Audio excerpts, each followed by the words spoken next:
6 games into the season, and we're still top of the table on 16 points. St Mirren are 2 points behind us in 14, and then the Rangers are back in third position, only on 12 points. We're going to this weekend, and let's face it, Celtic have had a bit of an injury crisis. We do have, as it stands, we've got 4 defenders out injured. We're just lucky that we've got Gustav and Liam Scales that have been playing pretty well, considering. We do have Cameron Carter-Vickers, we do have Big Rocky out, we have Stephen Welsh, and also Nat Phillips, who was brought in from Liverpool as cover, and he rolled his ankle. But when are the players going to be back? Brendan Rodgers has provided an update when players will be back. Basically, Nat Phillips and Carter-Vickers. I mean, when you think about it, the way that we've played so far, and we haven't dropped too many points considering the defensive crisis that everybody's saying that we have. Scales has been an absolute, he's just been amazing the start of this season, and you've got to say Gustav has grown into the position. But when are the other players coming back? Roger said that Nat Phillips, we're keeping an eye on him. He has rejoined the group. We just have to wait and see, make sure his ankle is okay. With these type of things, you know, I've twisted my ankle many a time, went and done ligament damage, as probably all of us have that have played any type of football, and you're out for about 3 or 4 weeks. It looks much better, hopefully, said the manager, and hopefully he'll be back for the weekend. No one else out injured will be back. So it looks like Phillips will be in the squad. If he's in the squad, will he start? Will he start the game, or will he be kept for another week just to make sure that he is up to speed? Cameron Carter-Vickers, obviously he had that operation on his knee towards the end of last season, which ruled him out towards the end of last season. And we all thought he'd come back nice and fit. But he pulled a hamstring. We all know that he pulled a hamstring. Rodgers has said, the Celtic manager has said, that he won't return until after mid-October, until the international break. So it doesn't look like he'll play for America, obviously because he's not had any game time. But he has come back and he's rejoined training, but he won't be back until after the international break in October, said Brendan Rodgers. Obviously, the big decision this weekend is who's going to be in goals behind the defenders since Joe Hart is suspended. I did talk about that in this morning's video, so if you haven't watched that, I'll put that up at the end of this video. It's going to be a big opportunity for one of the 2 keepers that come in.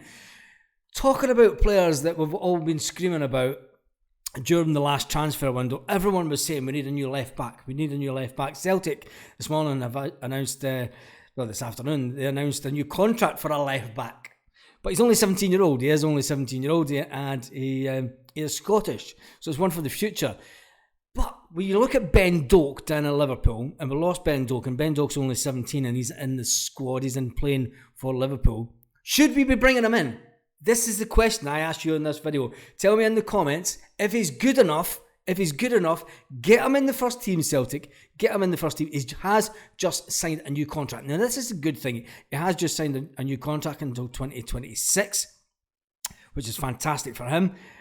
Frame has been, Mitchell Frame, I've got to call him Michael there. Mitchell Frame has been at Celtic for a number of years. He's in the B team. He's basically come up through the ranks. He's a bit like what Callum McGregor and James Forrest and everybody done. And John Kennedy is another one that he's done quite well at Celtic. But after the experience of joining the B team, which is managed by Steve McManus and Darren O'Dea did turn down the chance to go up to Inverness. It is competitive for him, but we really need it. If he's good enough, this is what I'm saying. If he's good enough, get him training with the first team. He has made it into the Scotland under-19 level. So if he's playing at under-19s for Scotland, Celtic, get him in the first team and get him up and running. Get him in there. Get him playing football on a week-to-week basis in the Lowland League, but get him doing extra training with the first team. Get him in and around that training. That's just my thoughts on it. I mean, I've said many a time that Celtic as a club needs to be producing more talent from the B team. It's great that we've got this guy on a 3-year contract, but for me, get him in the first team. Get him up there. If he's good enough, get him up there. Get him in training. Get him built up. Get his stature built up. Get a bit of muscle built up at his top level. When you look at it, he should be coming in. He should be coming into the first team at around about 18, 19. If you ask me personally, if he's good enough, get him in there. That's what I say. At 17, he does have time on his side. 3-year contract. you're looking at next year, you're honestly thinking, I would be wanting to bring him in, get him in there and get him with Greg Taylor and say, look, you need to show yourself better than Greg Taylor. What more motivation do you want than that? Because let's face it, Burnaby's nowhere to be seen. And, dangle that little carrot in front of him. He's one to watch for the future, but dangle that carrot in front of him. Say, look, this is who's in your position so far. Prove you're better than him. We do have Champions League football to look forward to next week. And it's a big, big week because we currently sit 4th in the Champions League. We play Lazio at home. Lazio are only on 1 point in the group, as are Atletico Madrid. Now, Atletico Madrid play Feyenoord. I'm going to take that might be as a draw. I'm going to be cheeky and say that might end up a draw, which means Feyenoord would be on 4 points. Atletico Madrid would be on 2. If we can take anything at home, we need to be taking things at home from Lazio. We need to be taking points. If we don't take the 3 points to get us off that bottom of the table, we need to take at least a draw. We need to take at least a draw at home. For me personally, I want 3 points. I think if we can take 3 points from Lazio at home, get us off that foot of the table, get us into that third position, because that's the most important position this year in the Champions League. It's either going to be, let's face it, it's going to be hard. It's going to be between Celtic and Lazio that look as if maybe fighting it out for that position. But you never know. You never know. Can Celtic finish this group third? Or are they going to be the whipping boys? Are they going to be the whipping boys for the Champions League this year again, which would be absolutely devastating for us? Now, we're sitting and look at the league this weekend. We'll look at the fixtures. Obviously, Celtic are away to Motherwell at 12:30 tomorrow. Hibs are at Dundee. Kilmarnock at St Mirren. That'll be an interesting game because, let's face it, St Mirren are still second in the league and Kilmarnock are quite a way down.